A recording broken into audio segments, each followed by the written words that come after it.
Singularity Church of the Machine God. This group has so many names and subgroups, it's hard to keep track. And believe it or not, they've been around in one form or another since the early 1970s. There are a lot of contradictory reports on who they are and what they... Adam, how's it going? Any trouble with the plan? Patience, Alex. Trying to find the best way to access the motherboard without blowing my cover. Sorry, man. Message received. Scrubbing through garbage for hours, still nothing.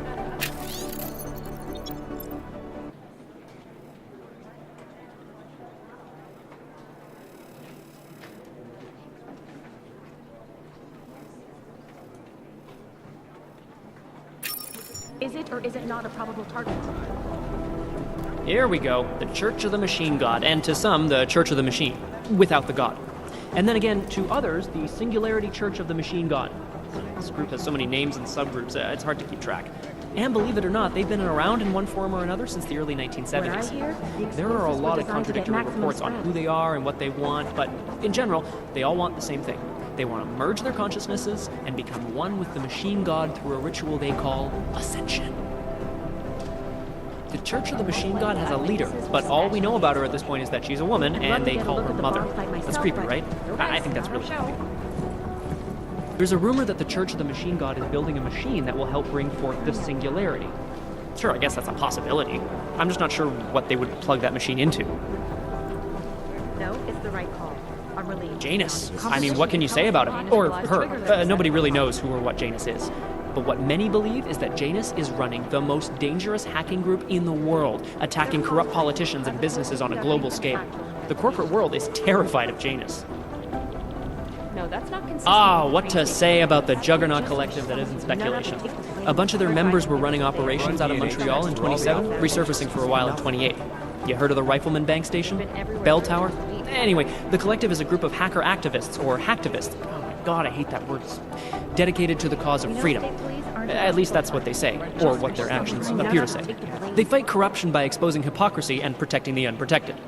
No one knows the real power structure inside of the Collective, but there is one name that echoes over the darknet. And that name that echoes even louder than Hex, and you can talk to Peter Chang if you don't believe me, that name is Janus. And some say Janus runs everything, while others think there is no Janus.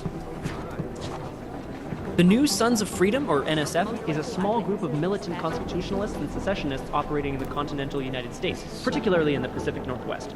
The group was formed as a reaction to the American government's increasingly authoritarian regime. NSF is committed to fighting the influence and control of a group of unknown people they believe to be the Illuminati with strategic guerrilla warfare strikes. They are suspected of having ties with Janus and the Juggernaut Collective.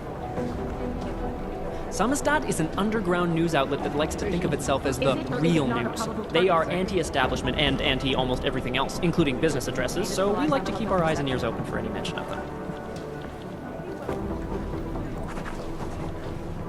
Hey, Agent Jensen, nice work in Dubai.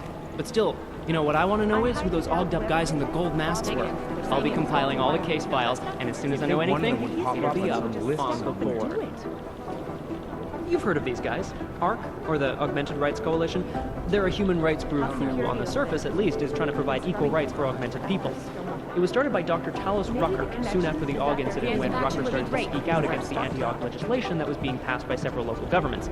If you ask me, it's not working. Things seem to be getting worse. ARC preaches non-violence, but a string of terror attacks has put them on the terror watch list.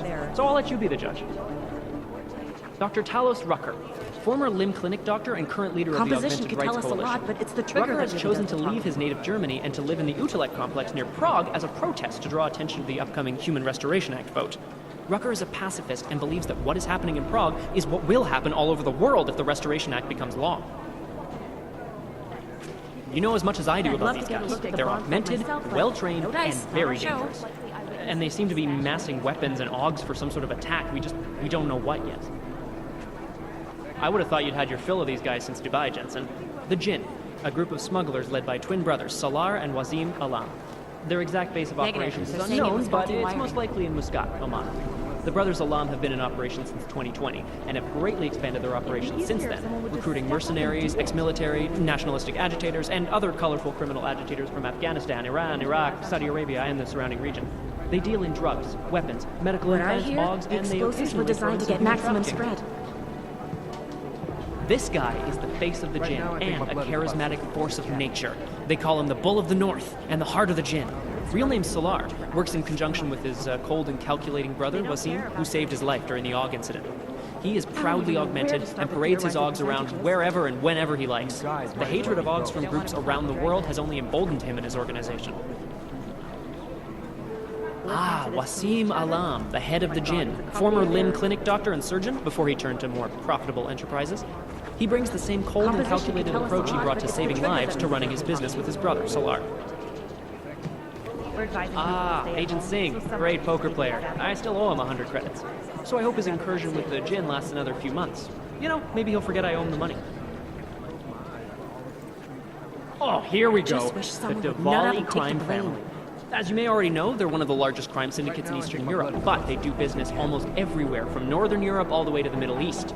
After their humble beginnings in a coastal town in Georgia, the Diwali quickly moved from gambling to more lucrative criminal enterprises, until they found their specialty, smuggling, which includes human trafficking too. The Diwali can get anything to anywhere. It's as if borders just don't exist to them.